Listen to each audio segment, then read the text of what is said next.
أعوذ بالله من الشيطان الرجيم. بسم الله الرحمن الرحيم. أعوذ بالله من الشيطان الرجيم. بسم الله الرحمن الرحيم. إن الحمد لله نحمده تعالى ونستعينه ونستهديه ونؤمن به ونتوكل عليه ونعوذ بالله من شرور أنفسنا ومن سيئات أعمالنا إنه من يهده الله فلا مضل له ومن يضلل فلا هادي له وأشهد أن لا إله إلا الله وحده لا شريك له وأشهد أن سيدنا وحبيبنا محمدا عبد الله ورسوله. اللهم صل وسلم وارحم وبارك على محمد وعلى آل محمد كما صليت وسلمت ورحمت وباركت على إبراهيم وعلى آل إبراهيم إنك حميد مجيد. Gbogbo jama ká sọ pé alhamdulillah. A dá ọpẹ́ púpọ̀ fún Ọlọ́run. Ẹ jẹ́ ká dá ọpẹ́ yẹn kó rinlẹ̀ dáadáa. Ẹ jẹ́ ká jọ wí lẹ́ẹ̀kan sí gbogbo ẹni tí ò dá tiẹ̀ kémi ó bá dá pọ̀ mọ́ tèmi wípé alhamdulillahi rabbil alamin. A dá ọpẹ́ fún Ọlọ́run, Ọlọ́run ọba tọ́pẹ́ tọ́ sí. Ọba tá à ń dúpẹ́ fún òun lọ́ba tá à jẹ́ nǹkan kan níwájú rẹ̀ ju ẹrú lọ. Ẹrú tó lè fi rán tó wù ú.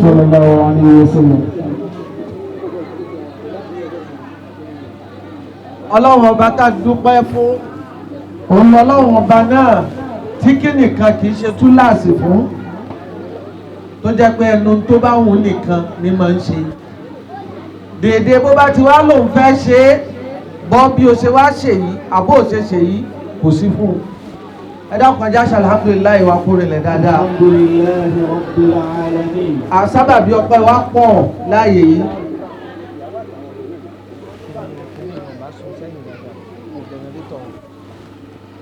Èyí tó jọ̀gá jù nínú gbogbo rẹ̀ òun náà lóore kan pàtàkì táàfin ní kábàámọ̀ pa wáyé. Ẹ̀rí gbogbo ẹni ó bá wáyé bọ́lọ́run bá ti yọ oore yìí kúrò lọ́rọ̀ rẹ̀ igi ìṣẹ́pẹ́ táàfi kóná ni òun náà lóore Islam. Alhamdulillah. Bó ti wá ra bá ti sọ mọ bó ti mọ lẹ́nu wàlá èèyàn kì í kéwú kan ìtọ́sọ́nà Ọlọ́run kéwú kọ́. Èèyàn kì í kàwé rí ìdáyà Ọlọ́run ìdáyà kọ́ ìwé kọ́ kìí ṣọgbọ́n kìí ṣọjọ́ orí ọ̀làjú òde bẹ́ẹ̀ ẹni Ọlọ́run bá fẹ́ nìkan ni màá fi ń ṣọrọ ẹ̀ta fún. Ìlà Al-Qur'ani fi ń sọ fún wa kágbàbẹ̀ wọlé lábẹ́ pàǹdúpẹ́ pé a'udhu billahi minash shaitanir rajim. Ma kana li nafsin an tu'mina illa bi idhnillah ويجعل الرجس على الذين لا يعقلون. ويجعل الرجس على الذين لا يعقلون. wọ́n wá lọ lékè wa kọ́ yé wa sábàbí lásán ni. ìbẹ́nu àfa tó mọ̀ ké tó mọ̀ fá tó sì jẹ́ pé òun àtàwọn fàráyé náà ni wọ́n jọ du àyè nínú iná. Ọlọ́run má ṣe ti wá bẹ́ẹ̀. Ọlọ́run ní òṣèṣe kò rọrùn fẹ́ dá kan kó wá gbọ́ Ọlọ́run gbọ́ títí débi pé kó jẹ́ mùmínì illa bi idhnillah àfi kó jẹ́ pé òun Ọlọ́run ọba ló ń fi ṣọrẹ ìta fún lòún yọ̀ǹda bẹ́ẹ̀ fún. Kódà bàbá ànábì sallallahu alaihi wasallam gbogbo àná ti gbọ́ tàn ní bàbá tá ànábì jókòó tì tó ṣàtàkùn sí lọ́rùn pé kul kalimatan uhajju laka biha inda Allahi yawm al-qiyamah. Kàn wí gbólóhùn kan péré bó o bá ti wí ìfọ̀rọ̀ rẹ lẹ̀ èmi ní ìgbẹ́jọ́ rẹ rò wájú Ọlọ́run. Bàbá takú wọn lé náà ni kò rí wí. ó wá lọ tán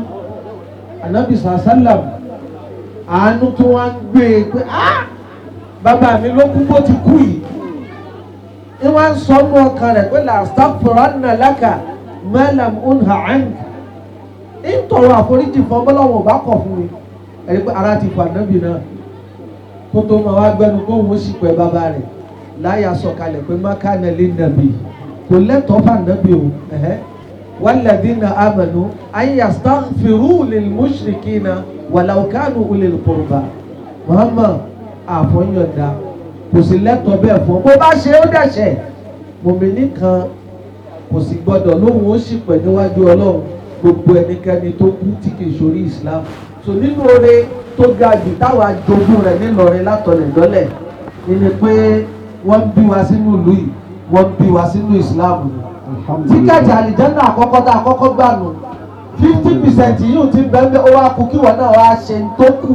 tọ́lọ́wọ́n bá ń béèrè lọ́wọ́ rẹ̀ ẹjẹ́ àṣẹ alhamdulilayi wa kó rinlẹ̀ dáadáa. alhamdulilayi rabbil alamin. ọlọ́run ò ní kàwá kún ẹni tí ó tọ́ná wò kó tó wà àlìjẹ́nà ṣùgbọ́n dáná bìbí wa lọ́kàn balẹ̀ ní pé gbogbo ẹni bá kú lórí la ilaha illallah tí ò ṣẹbọ kò sí irun tó lè dá lọ́rùn ó kàn lè sáàbù jẹ́ tààmù díẹ̀ ni ọlọ́run padà túlẹ̀ kó wá jẹ́ṣẹ́jú kan ọlọ́mọdé wo ní pẹ̀lú abẹ́ ìgbọ́nsẹ́ ẹni bá ti kú lórí la ilaha illallah garanti ni pé tó wà iná àsọ́bà fún mọ́ àsọ́bà fún ọlọ́mọ wa jẹ́ kí nǹkan kan wà sọ́bà wa ayé ń dúpẹ́ fọlọ́ ni lórí bá jẹ́ mùsùlùmí ọpẹ́ pàtàkì náà ni pé ọlọ́run ṣe wá lọ́mọ Ìlọrin oríire ńlá gbáà ni oríire náà ọlọ́mọ ṣàjà bá déwájú ọlọ́run lẹ́ni tí ń jèrè atọ́jú ní ìkẹ́ àtàánú fún gbogbo àgbáyé ọlọ́mọ ṣàbálẹ́kùn tó ń ṣe ọlọ́run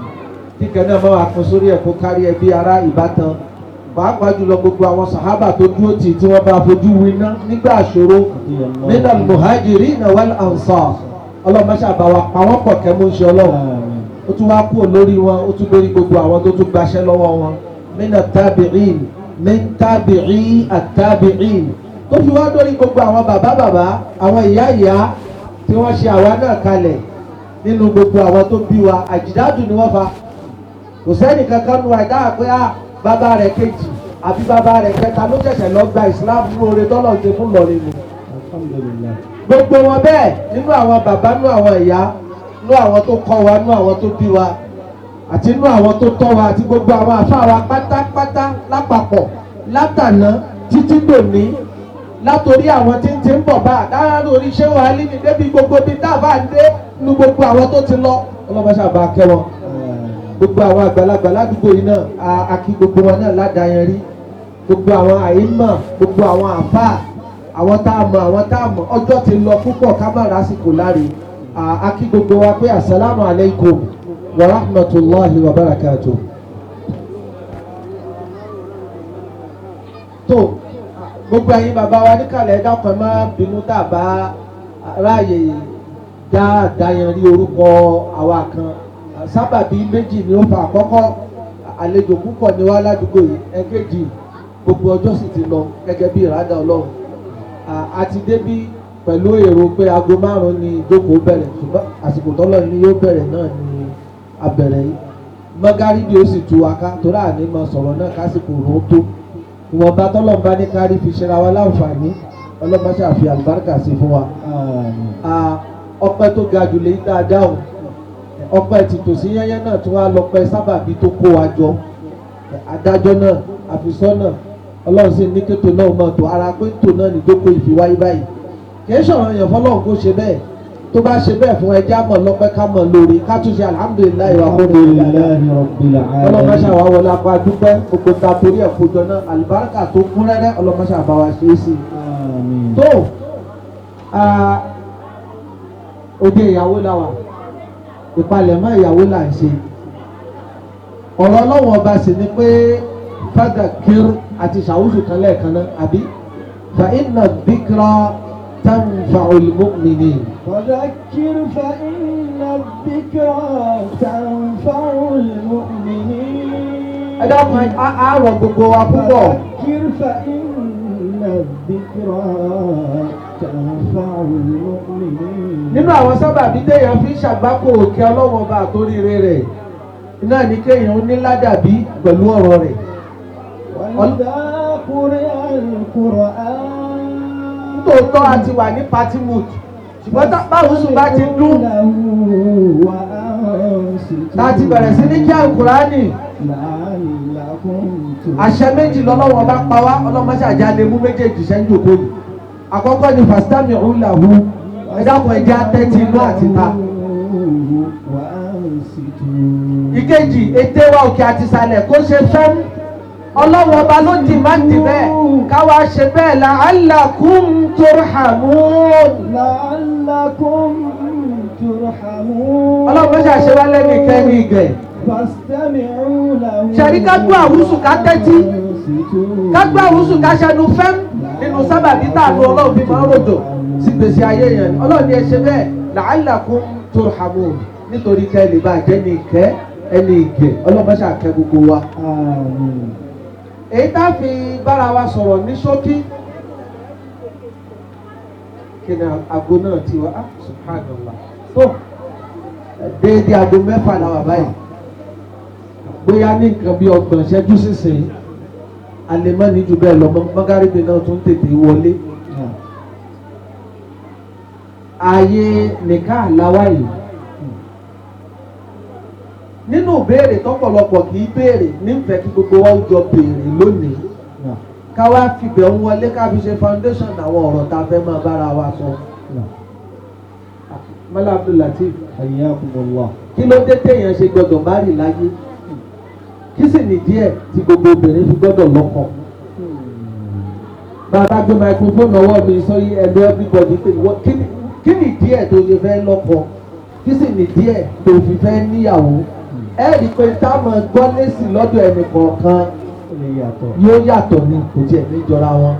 Ẹ dákun àtúnfowókọ ọlọ́wọ́ ọba bẹ̀ wá lẹ́ẹ̀kan sí i. Pàápàá jùlọ ńgbà tí gbogbo àsìkò ti ráre. Ẹ dákun bàbá pẹ́ẹ́dé ẹ dákun ẹja jòkó wọ́ọ́rọ́wọ́ torí Ọlọ́run. Kájọ ní quality discussion fún ọgbọ̀n ìṣẹ́jú péré. Gbogbo wa tá a bá gbà bẹ́ẹ̀ ìkẹ́ Ọlọ́run ọba àtàánú rẹ̀ ọlọ́mọṣàjò pọ̀ ń gbèsè ayé wa. ọkọ àtìyàwó náà wà ní ètò Tó ọkọ ìyàwó àtìyàwó àwọn náà ń gbọ́ wa bá a ti wà yìí. àwọn náà wà lórí òbí. Now, ẹ dákun ìbéèrè yìí ìbéèrè tó wà fundamental nítorí pé ṣe rí gbogbo nǹkan láyé bí ó ti rí nígbẹ̀yìn níbi tí ìpìlẹ̀ nǹkan bá wà náà la lè mọ̀lé. Nǹkan kan ò ṣe correct látòkè àwọn ṣe correct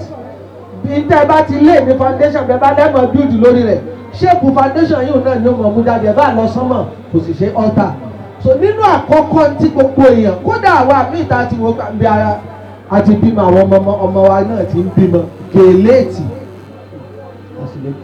àwọn nǹkan kan ń bẹ kò ní ìdí àńdà níyàn sí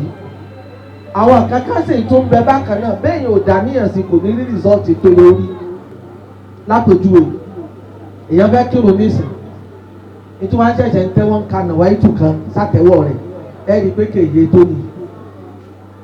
ìrun gangan gẹ́gẹ́ fúnra wàá ṣe pé tààkù dání lillahi ta'ala kí ni irun bí ẹ bá ṣe bá dà inherently bí irun ti rí ìjọsìn ni ṣùgbọ́n tí ń jẹ́ ìjọsìn nínú Islam ó kẹnu ju bá ń lọ ká kọ́kọ́ bira wa léèrè náà why must I get married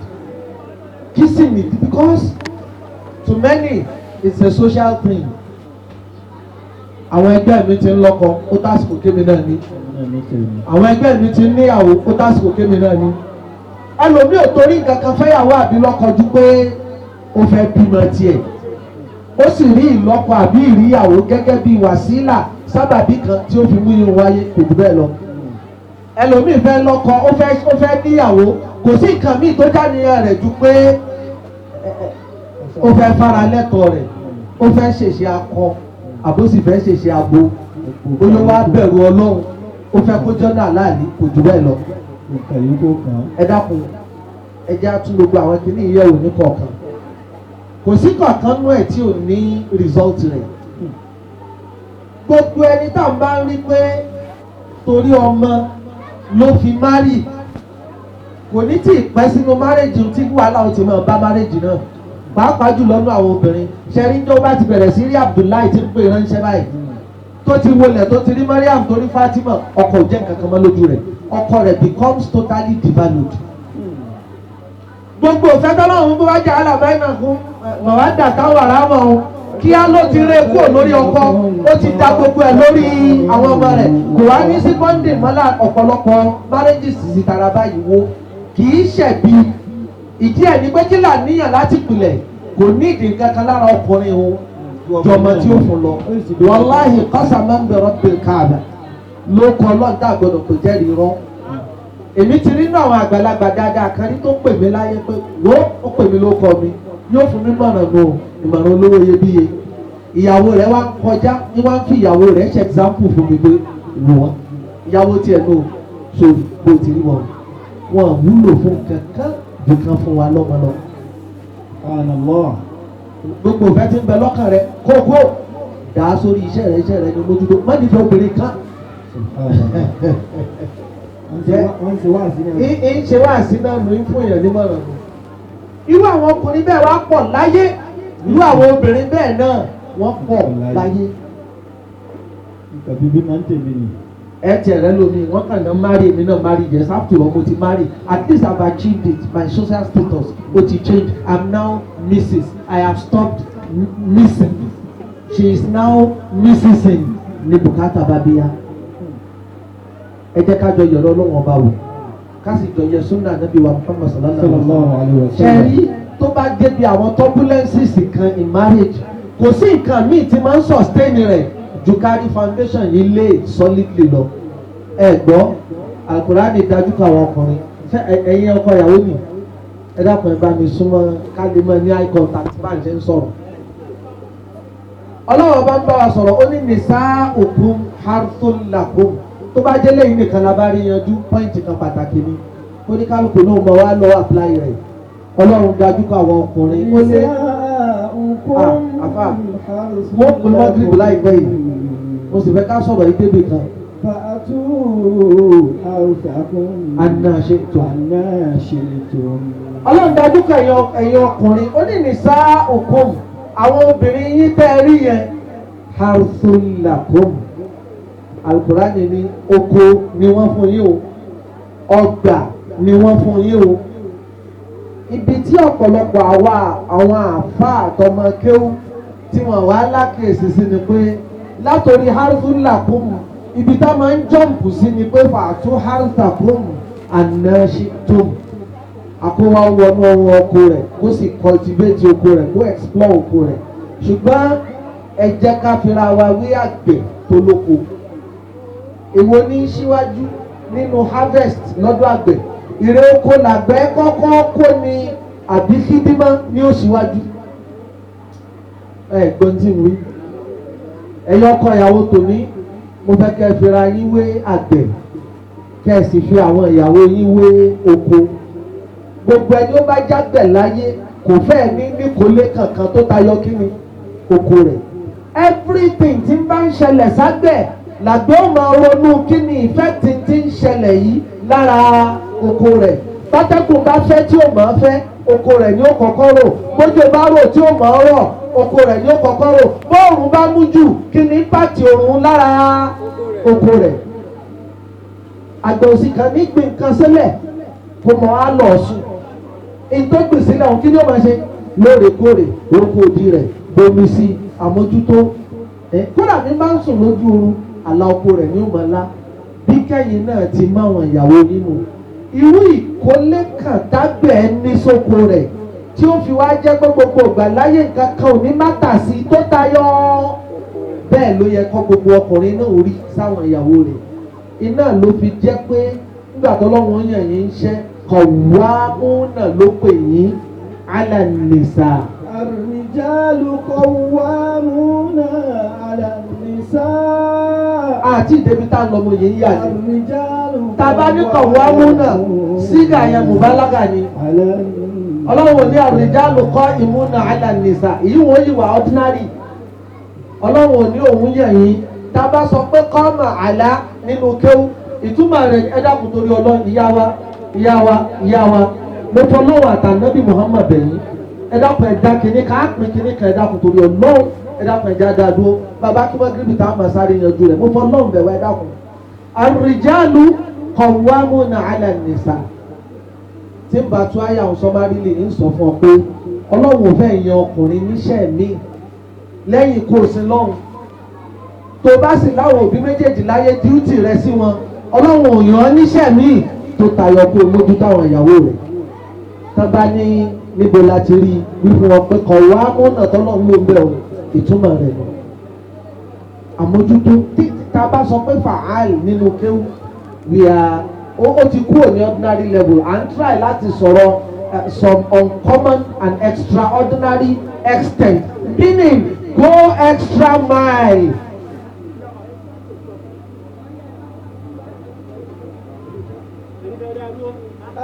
الرجال قوامون على النساء الرجال قوامون. ẹ dákun afọlọ́run àtànábì bọ́ gba àwa tá a wà lórí ìdúró ẹ dákun ẹ jáwá gà kankan jòkó nítorí tọ́lọ́run ẹ dákun ẹni ó bá mọ̀ fọlọ́run ọba àlá lolúwa òun ànábì Muhammad sí ànábì òun ẹ dákun ẹ jẹ́ ká wá gà kankan jòkó torí ọlọ́run.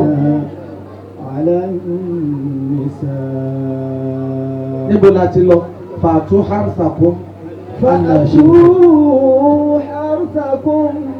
anashitum okun làwọn ìyàwó yín wá rí léètì pẹ̀lú ìyàwó rẹ̀ kó tó máa ronú ètò fẹ́ explore lára ìyàwó rẹ̀ gẹ́gẹ́ bí ẹ̀tọ́ ìwọ náà kọ́kọ́ pé díútì tiẹ̀ ná gẹ́gẹ́ bí àgbẹ̀ àgbọ̀ kọ́kọ́ roko náà rebè kó lọ bí nǹkan sí mójútó bomi sí ṣíjìbò àwọn arúgbìn mi bẹ tó bá wà nọ́sírì òòrùn gbọdọ̀ pa ó níbi wọ́n gbọ́dọ̀ dàgbàdé kó òòrùn tó pa wọ́n ó mójútó gbogbo ẹ̀ ìhín tó rágbàdí oníjà oníyàdà yìí tí gbogbo ayé ọmọ yóò fà lára ìyàwó rẹ̀ ó dáàbò bo ìyàwó rẹ̀ fàtú harsakum anna ṣètò.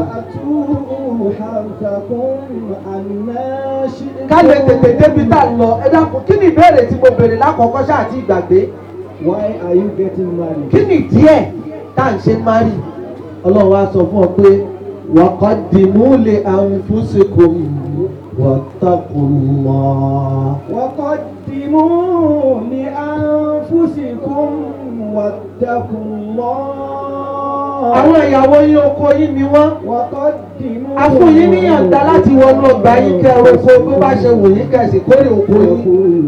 lópin ìgbà táyì náà bá ti ṣe gbogbo kíjímọ́ tó yẹ kẹ́ ẹ ṣe lábẹ́ àrùjálù yín kó gbogbo ẹ̀ pọ̀ ni qawwamuna 'ala an-nisa. fásitì kì í ṣe fásitì privilege o fásitì responsibility ni o. báwo èèyàn bá máa tú the privilege side rẹ̀ náà máa emphasize pé ọkùnrin ni director general administrator general apàṣẹwàá general lórí àwọn obìnrin as a recompense for a duty duly discharged ni ìtumọ̀ qawwamuna àmójútó gangan ni kéèyàn má ní nǹkan míì tí ń rán ju ìyàwó rẹ̀ lọ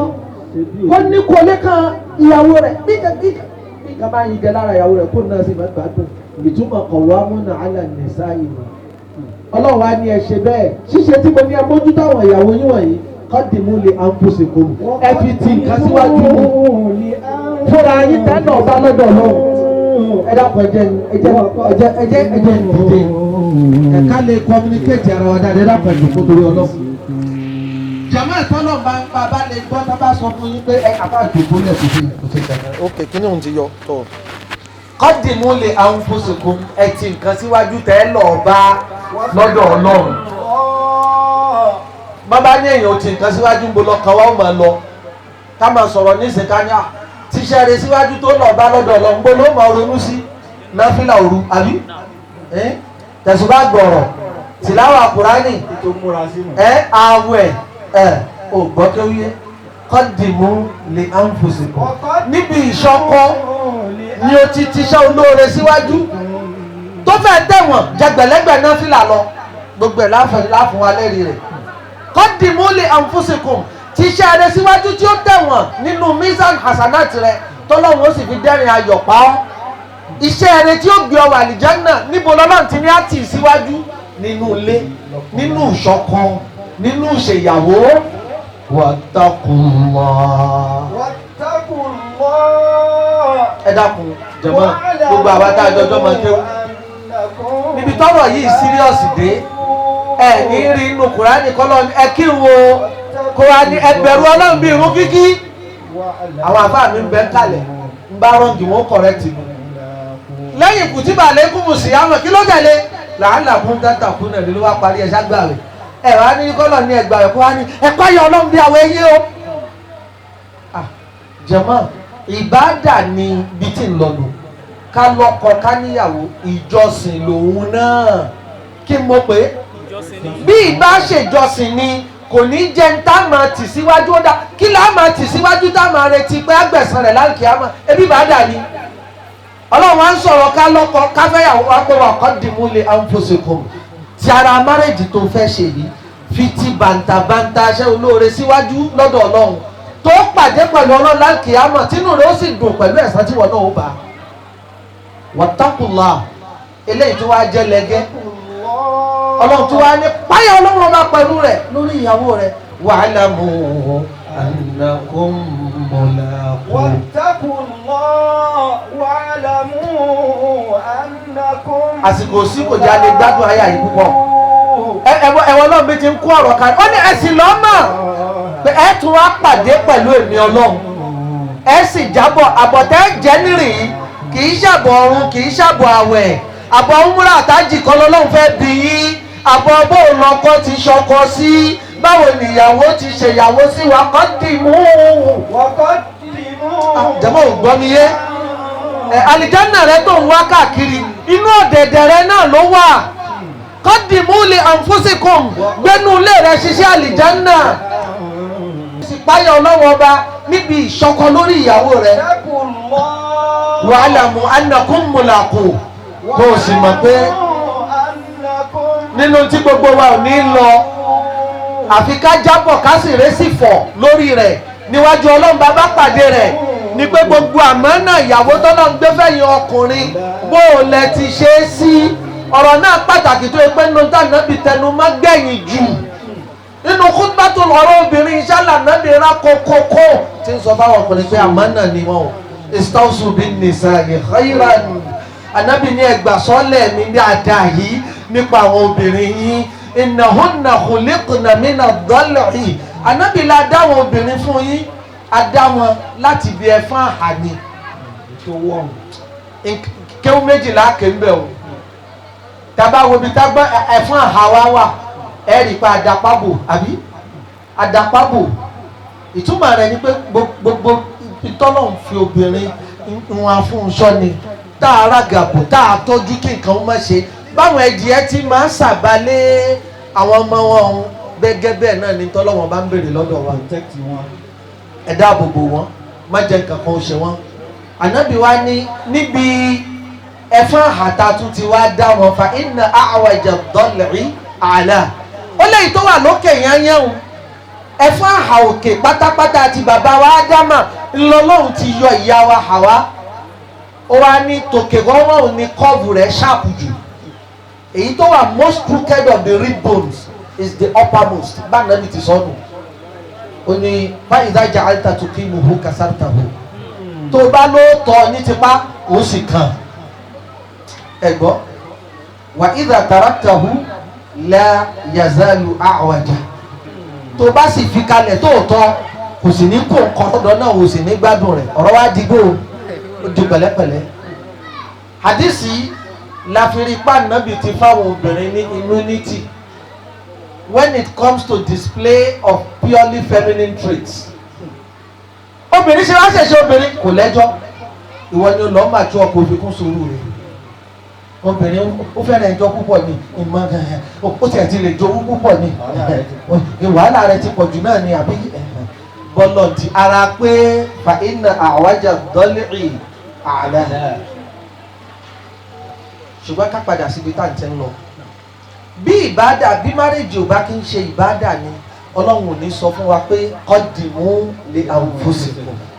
Ànábì wa sọ̀rọ̀ yóò yàn tó tún wá clear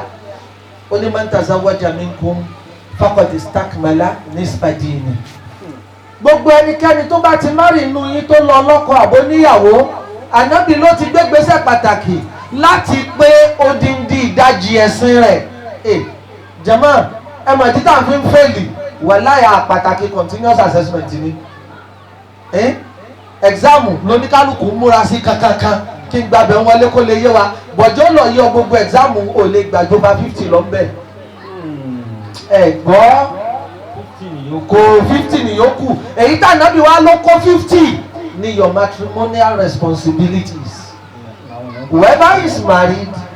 has taken a bold step to fulfill a whole half of his religious obligations. فَلْيَتَّقِ اللَّهَ فِي النِّصْفِ الْبَاقِي. Let him therefore fear Allah regarding the remaining half. Ẹwà àìmọye èèyàn tó ti kọ́kọ́ gba 0/50. Bọ́ọ̀lù ṣe wá fẹ́ mọ̀rún kí tó. Àwẹ̀ mélòó ló lè gbà? Chance mélòó ló kù tó ní lórí over 50 tó kù? Kó wá yẹra rẹ̀ wò. Ibi ó yẹ ká dedicate ara wa sí tó tó family wa kò sí. Ẹnìkan bí Ànábì léèrè ńjọ́ kan sallallahu alayhi wa sallam. àdìsí gbogbo àwọn tó bá jẹ́ àáfà onídáwà àbí tó jó nílé kéwú tó ní project lọ́wọ́ yóò gbọ́yé ju ẹlòmíì lọ. Ó fẹ́ náwó sójú ọ̀nà Ọlọ́run ó sì fẹ́ gbèsìrò lówó rẹ̀ pé ibi tí ládá bá pọ̀ jù lòun fẹ́ ná sí. Ó wá bí Ànábì léèrè mo ní kí n náwó sí èyí tí mo bá ná sílé mi sórí ìyàwó mi àtèyí tí mo ná láti ran ẹ̀sìn Ọlọ́run lọ́wọ́ àtèyí tí mo ná ibùn sójú ọ̀nà Ọlọ́run ọba àtèyí tí mo fáwọn sádàkà àti mo fi ṣe sádàkà fáwọn tí ó kàn mí. Ó wá bí Ànábì pé èwo ló ní ládájú nínú ẹ̀ lọ́dọ̀ Ọlọ́run ẹgbẹ́ síta Ànábì fọ̀. Ṣe mọ̀ pé Ànábì ní project àyẹ̀bẹ̀kọ ó ní mission tọ́lọ́wọ́ bá gbé ó sì nídìí ẹni tí ó náwó láti promote ẹ̀sìn rẹ̀. Bí wọ́n bá bí ẹni àfà tó jẹ́ mùdírù lékéwú tí ń kọ́ classroom lákọ̀tì tí ò tí ì kọ́ tán àbí tó ní project mọ́ṣáláṣí kan tí ò tí ì parí tẹ́nìkan wá dé tí wọ́n á béèrè lọ́rẹ̀ pé mo ní 1 billion tí mo fẹ́ ná báyìí àmọ́ mo fẹ́ gbèsìrò lébi tí ládá pọ̀ jù ń bẹ̀ mo fẹ́ ná sí níbo ni kí n ná sí ṣe mọ̀ pé láti kéèyàn wà bias wàlá Ànábì sòdodo fún o ó ní dinar dọ́là kan náírà kan anfaqtahu fi ahlik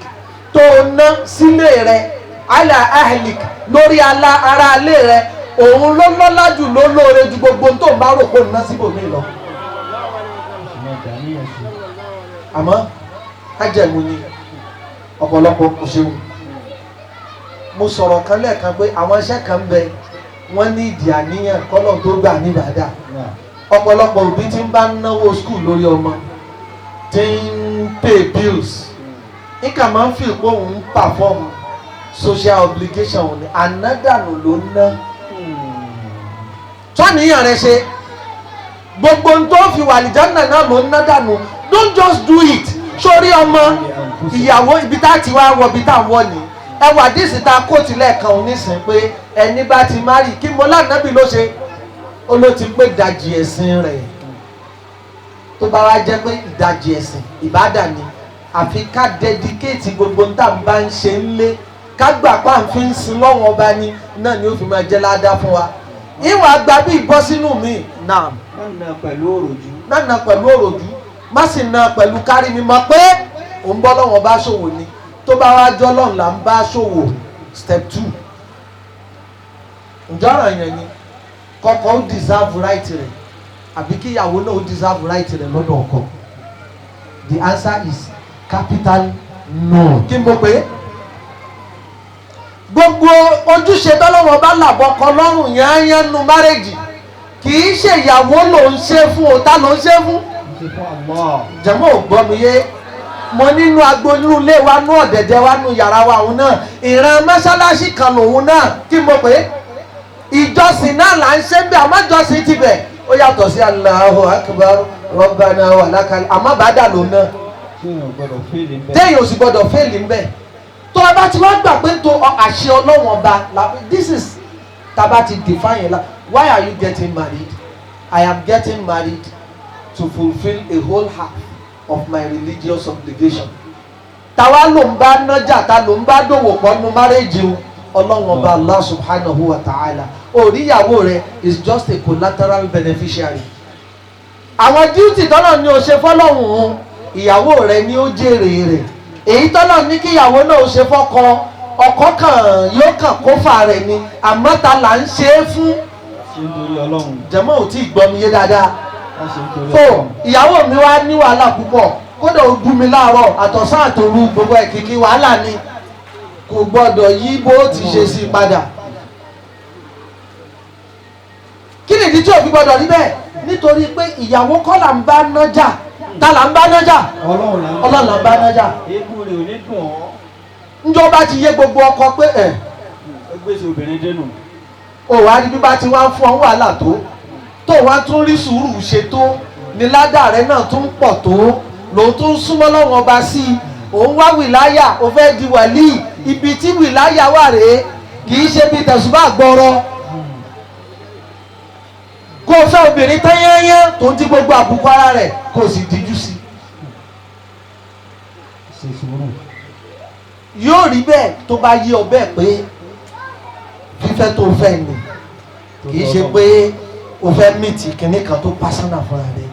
bó bá àbá tí ìsẹ́ẹ̀tì àníyàn ká tún dà nísìn pé à ń wọnú rẹ̀ láti lọ́ọ́ sí lọ́rùn sí l'opportunity. náà nábì dojúkọ obìnrin kan náà nú àwọn sàhábìyàtì nísìnyí wọ́n fún pé zawjuki jannatuki wa naruki òrọ́kọ rẹ bó ti rí ni àlìjánà rẹ nù iná rẹ náà sì tún nù ẹ dákun bó ni irun wà tọkọ fi máa jẹ náà tí ó máa já àlìjánà níbo làwẹ̀ wà tọkọ fi máa jẹ náà tí ó máa já àlìjánà níbo lájì wà tọkọ fi ń jẹ náà tí ń já àlìjánà níbo ni umra wà níbo zaka wà níbo tasbihi wà níbo naskaru wà níbo gbogbo pẹpẹ furuta fi ń yin lọ́run tahajjud náfìlà òru níbo ló wà tọkọ fi ń jẹ náà tọkọ fi ń já àlìjánà. So this concept tó bá ti yé èèyàn dáadáa láti bẹ̀rẹ̀ ọ̀pọ̀lọpọ̀ turbulences ti ń bẹnu marriage yóò yanjú. bóò ni marriage ò ṣe ní jẹ́ half of religion kò lè má jẹ́ bẹ́ẹ̀ gbogbo ẹni bá lójú inú náà tó bá wo gbogbo duties challenges ti ń bẹnu marriage ẹ mọ̀ pé gbogbo àwọn nǹkan gigidigigi tọ́lọ́ máa fi ń sàyàn lẹ́sàn bàtàbàtà inú marriage ló pọ̀ sí jù. ẹ dákun ẹ̀yin ìyàwó ẹ máa dá mi lónìí kọ̀ọ̀kan bí màá ti ń béèrè níbo ni sùúrù pọ̀ sí jù láyé ẹ sùúrù àárín ọkọ àtaya ǹjẹ́ a lè fi wẹ́ lòmíì ara rẹ̀ náà ni sùúrù tá à ń ṣe lórí ọmọ ẹ mọ̀ pé inú ilé náà ló ti bẹ̀rẹ̀ sacrifice ńkọ́ ìfaradà ńkọ́ ńbo ló pọ̀ sí jù ẹ wá wòye iná láà máa sọ́bìrì náà ti ń bẹ ní alukurani débi pé alhalifatu Rashid Ali ibn Abi Talib nínú ọ̀rọ̀ tí wọ́n ló sọ ni pé inna lis-sabri minal iman ma bi manzilati ra'si minal jasad ala innahu la imana liman la sabra lahu. ipò tá a lè fi sùúrù sí nínú ìmánì mùsùlùmí iná ní dèdè ipò tó rí wà nínú ara ó wá ní ha gbogbo ẹ̀tẹ́ bá ti yẹ̀wò tẹ́ rí sùúrù nínú ọ̀rọ̀ rẹ̀ kò sì sí ìmánì fún so cosmetic muslim ni kì í ṣe rí níbo wá ní sùúrù wà tó junú márèjì lọ tọ́lọ̀ tún sọ fún ẹgbẹ́ bóni pa nkàrí tùmú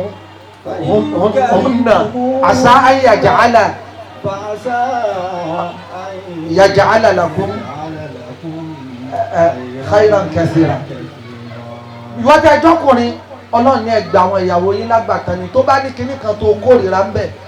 mójúkó ń bẹ̀ ọlọ́run yìí lórí ní bàtàbàtà ní tó fẹ́ ṣe fún ọ. so ẹ wá jẹ́ lé another formula fún wa a ti gbà nísìnyí pé marriage ìbádà ni bàbá ti wá pé nǹkan ní ìbádà kò sí ìfẹ́ inú ń bẹ̀ kò sí báyìí lèmi ṣe fẹ́ ṣe tèmi ń bẹ̀ gbogbo ń tà bá fi sin lọ́hùn à máa ń sin lọ́hùn bọ́lọ́hùn bá ti ní àsìn òní kì í ṣe bá àbá ṣe fẹ́ àpèjúwe tí ń mú wá tí ó yé yín gbogbo wa náà láti dáa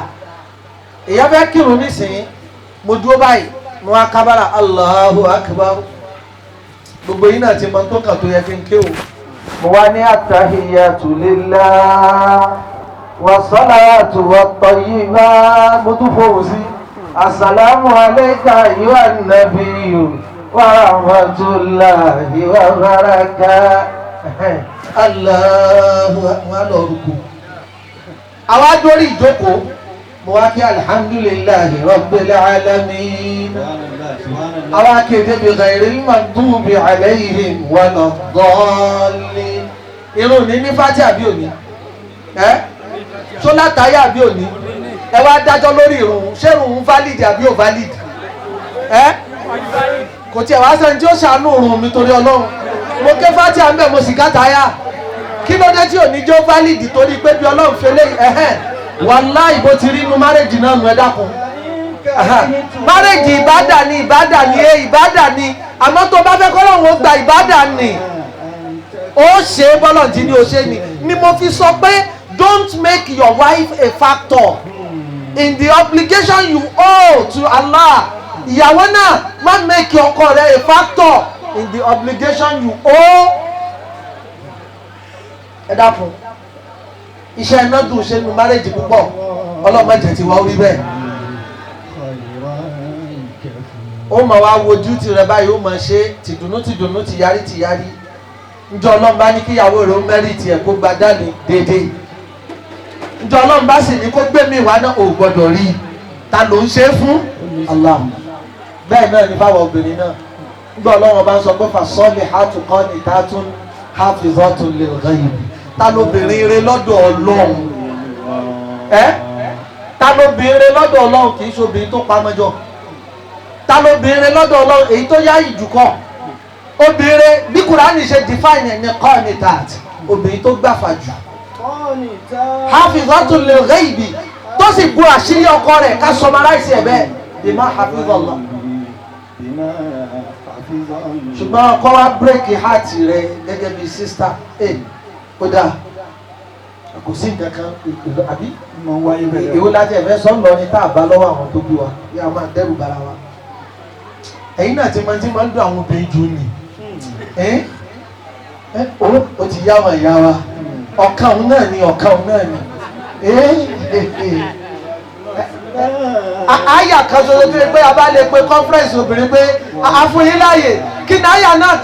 kí ni kan tí ò tẹ́ yín lọ́rùn nù Kùránì ẹ yọ kú unanimous vote ni kò ní sí dissension. Bẹ́ẹ̀ ni ẹ dákun a máa ń lò débẹ̀ ńgbà míì ìmọ̀ wáyé ṣe rí ọkọ disappoint mi ó ṣe nǹkan tó dùn mí kò gbọ́dọ̀ má mẹ́kì rẹ jẹ́ kọ́ níta ń sì ṣe mẹ́wàá fún ìsìn ní máa rántí pé òun kọ́ ló bá ní duty ta ló bá ní duty Ọlọ́run ọkọ rẹ ẹ̀hún kò lateral beneficiary ni ó kàn fi ọ̀rọ̀ yìí dàbí ọ̀rọ̀ ọmọ tí ìyá bí tó wá rẹ́ni pàtó fún pé níjọ́ tí ìyá bí òun orí àtàníyá dùn ún sí Ọlọ́run wá wo ọmọ náà ó dàgbà ó wá yàn ó yanjú ìyá rẹ̀ wá fẹ́ lọ rìn tọ́ pé after all ọmọ mi ni kí irú ọmọ náà wá kìtàn bẹnu pé lọ́wọ́ ọmọ rẹ síwájú o ebi ò ti dùn mí sàtàná kò sí ìrònú tọmọ náà lè kí àwẹ̀ tó gbàgbà wà láyé ó wọ̀ náà sẹ́ni pé mo tún búra sí i kò sí nǹkan tó kọ́ lọ wábìlì wà lè dé ní ìsáná Ọlọ́run lo òbí ò ní ìdí láti deserve right rẹ̀ lọ́dọ̀ ọmọ òbí ṣe tí ẹrun kò ṣe tí ẹ òbí náà lọ pàdé pẹ̀lú Ọlọ́run tó ti mú ọ wáyé náà ẹ̀gbọ́n bàbá gbọ́ yìí náà kò yé point number 3 kí n tó ju máìkì nílẹ̀ nínú point 4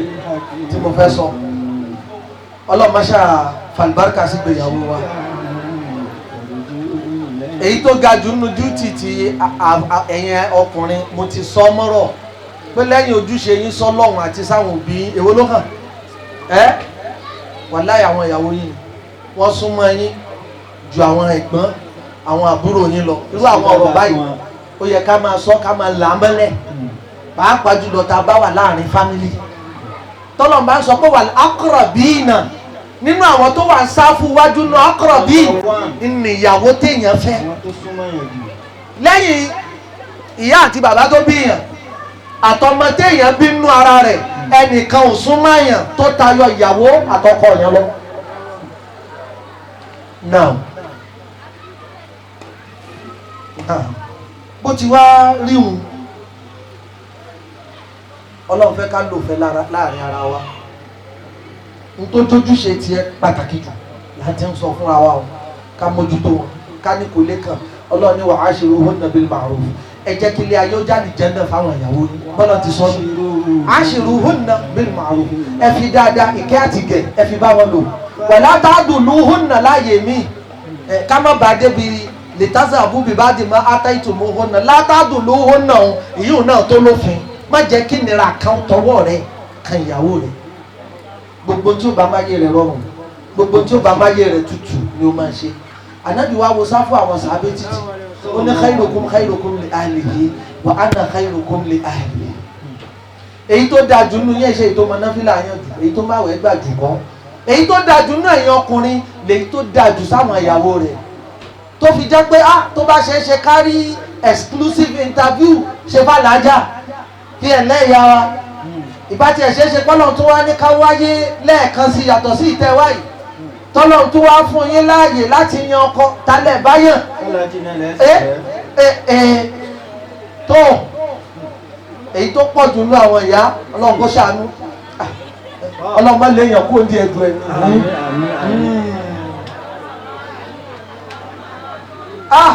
ẹ̀wọ̀ kórọ̀sì bó ti lọ ṣáàrí bó ti lọ ní indication pọ̀pọ̀lọpọ̀ àwọn ọkọ ti fẹ́ nínú àmáyé sí wà àmáyé yìí wà ká ṣàtúnṣe ọkùnrin tó dáa jù lọ́dọ̀ ọlọ́run lèyí tó yẹ pé abálọ̀ báyàwó rẹ̀ ni gbọ́dọ̀ bá tún fún mi láàyè nígbàgbà ọkọ mi àkànmú ìníyàn mi lẹ́yìn rẹ̀ ṣùgbọ́n wọ́n tiẹ̀ láwọn kọ́ tiẹ̀ máa ní máa ń sábà rí bẹ́ẹ̀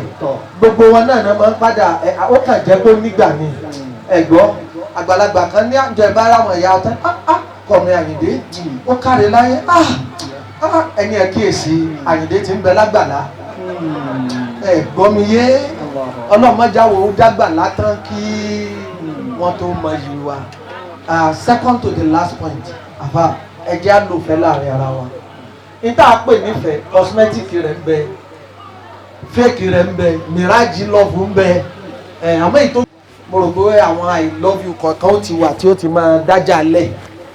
gbogbo ṣe lè end the conversation yẹn bẹ́ẹ̀ yóò ti ṣẹlẹ̀ rí àbí you can't even tell me I love you jakọ́ ti fóònù báwọn sísítà kan ló sunkún wá bákan náà àwọn àfa wa lọ́fíìsì ìjọ kan ẹkún ti pọ̀ àfa níwọ̀n 30 minutes wọ́n yẹn rẹ̀ kí ló dé look at that thing calling himself a husband ẹkún ìsapọ̀ kí ló dé tí ẹ sọ̀rọ̀ nígbà tí wọ́n sọ can you imagine he can't even realize today's my birthday.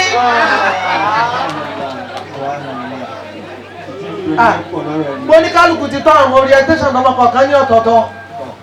àfáàwà yìí inú ẹni tí tó gbóná jẹ́ rẹ̀ àmọ́ lásìkò yìí ó yà gbé gbogbo gbígbóná ntì ó yà pé ọkọ̀ gbólóhà bẹ́ẹ̀ nísìn máa bọ̀ àmọ́ kó tó débi ya àwọn flower shop kan kìíní kan kó wá rose flower tó dáa àti kìíní kan n tó gbà nùrù tó lọ yàn nù èèyàn sọ́dí ìyàwó rẹ̀ ní bó ti rí bẹ́ẹ̀ kó tó fẹ́ so ìtàn ti tọ́ nílé lọ̀vín tó ti mọ̀ bẹ́ẹ̀ bí ìyá rẹ̀ àti bàbá rẹ̀ náà ṣe é ṣe nu kó tó lọ mú àbíkú wa ló lọ́kọ́ kó mọ́ dáadáa ló tán ntí ń jà sínú cosmetic gbogbo yìí yún kí love gidi tí ń fẹ́ ṣíà pẹ̀lú wa òní tá a fáwọn Ibn Qayyim tó kọ́ wa nínú tírà rẹ̀ tá a pè ní Rawdatul Muhibbin wa Nuzhatul Mushtaqin ó ní al-mahabba ń tá a pè nífẹ̀ẹ́ hiya narun hariqa ó ní iná kan ní tí máa jó bùlàbùlà fi qalbil habib nínú gbáyà olólùfẹ́ iná yìí la tazidu bi birril mahbub wala tanqusu bi fujuri iná yìí èlékún pẹ̀lú dáadáa tó lólùfẹ́ ń rí lọ́dọ̀ olólùfẹ́ rẹ̀ kìí sì dínkù pẹ̀lú àìdá tí ń rí lọ́dọ̀ olólùfẹ́ rẹ̀ meaning pé iná yẹn ń jò at a constant level ni níjọ́kíjọ́ tó bá ti di pé ìfẹ́ rẹ̀ ó máa jẹ́ a reflection of what you are receiving from your lover query your love true love is constant al-hubbu yu'mi wa yusim adisini true love blinds and deafens ìfẹ́ gidi máa fọ́jú ni a sì máa di tí a ń lò fẹ́ pẹ̀lú ọkọ wa láàrin ara wa gẹ́gẹ́ báwọn ìyá wa ti ń lò pẹ̀lú ọmọ wa òwe Yorùbá ni ibi tí ń hàn dì sínú inshallah ẹ̀yin ìyá wa lẹ sọ pé ọmọ ẹni ò ní burú títí ká ṣe kíni ẹ sì ní ọmọ ẹni ò ní ṣèdí bẹ̀bẹ̀rẹ̀ ká ṣe kíni ọmọ àbí ìmọ̀ràn tí ń kàgbà gbogbo ọkùnrin bá mi yọ míhùn kúrò ń bẹ̀ kó kàn fi kí sí kó wá sọ di pé ọkọ ẹni ògùn tó ní burú títí ká ṣe kíni ọkọ ẹni ò sì ní ṣèdí bẹ̀bẹ̀rẹ̀ ká ṣe kíni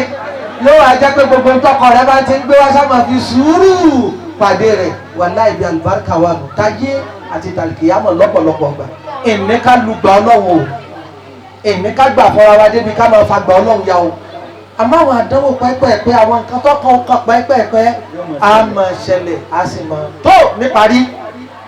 kèé dùn títí kó má sì pè níjà pàápàá jùlọ sáàdì ní fẹ́ wò ẹ̀yin ìyá wa lóbìnrin ẹ dákun a lè pàdé àwọn nǹkan tó kàn wà òfẹ́ nu márèjì fún bẹ́ẹ̀ lọ́hùn báàrin àwa àtọlọ́wọ́n bá ti dán ọlọ́run ó máa gbà fún wa ẹ má sáré kárí ẹ má rìn kúrìn Ìlọrin láwọn ẹ dákun afọlọ́ǹbẹ̀ yín ẹ má kojú bọlé ẹ dákun torí ọlọ́run ìkojúbọlé tí ń sọ yìí ní ìfàyàfi sí i èyí tó pọ̀jù náà àwọn tó ń jòkó náà tó ń dá òyìn lóhùn tó ń pera wọn láàfà àti di kèfèrí lọ́dọ̀ mí inú wọn gan súnmọ́ ju ẹni tó kúkú pera rẹ̀ lóníṣègùn pọ́npélé lọ ẹ dákun ẹ má jà bá ájò kájò kò tiẹ̀ sí ti ń jájò fún mùsùlùmí kábàwùlẹ̀ sọ ájò kájò lẹ́yìn ìwọ̀n àtàdúrà yín tẹ́ ẹ dákun ẹ má jà kí nǹkan kó dààmú yín tó a di pé nǹkan tó ṣẹlẹ̀ ní ìtẹ̀rọ arójú ọkọ mi ńlẹ̀ ní ẹ dákun agbègbè mọ̀ tú ìdúró àmàlà fún ọgbọ́n tá ànábì sọ ànábì ní inna ruqa wat-tama'ima wat-tiwala shirkun bó ti tó nù gbogbo pé wá wí ohun yìí sí àbíṣẹ́ kan wọ́n gbélé ọlọ́wọ́ tí wọ́n ní gàárì rẹ̀ rèé ẹ dákun gbogbo àwa tírú ẹ̀ ti kọjá lọ́nù ìgbésí ayé wa ọlọ́run máṣe àyà fi wa kó foríjì wá ẹ̀ṣẹ̀ ńlá nínú tí ń kó parun báyẹn ni á ṣáájò má kojú bọlé ṣàtọ́jú ìwà rẹ kó o sì dúró tọ́lọ́wọ́n ọba ẹ dákun ọkọ lè fẹ́ yàn even blindly kí ló dé tó ṣe fẹ́ I just don't know I just love her ó possible but kí ló dùn ẹ I just don't know see I just love her crazy it's possible but to sustain love in marriage it's a lot hard work it's by service it's by dedication it's by commitment it's by sacrifice it's by devotion tolerance and trust in Allah ọ̀pọ̀lọpọ̀ ti bínú da marriage àlùbáríkà àti fọ́ọ̀mù torí sùúrù tí o tó ìwọ̀nba tá a rí bára wa sọ ọlọ́run má ṣàfihàn wájú bá ti sọ kókó alákọ̀ọ́kọ́ nípa ìgbà pé mọ́ṣáláṣí míì tó jẹ́ virtual mọ́ṣáláṣí tó yàtọ̀ sí ìtẹ́ tí ń bá bọ̀ ilẹ̀fẹ́ wọ̀ yìí ìbádà náà là ń ṣe ń bẹ̀ gbogbo ń tẹ̀ ń ṣe nínú márèjì ìjọsìn ni àtà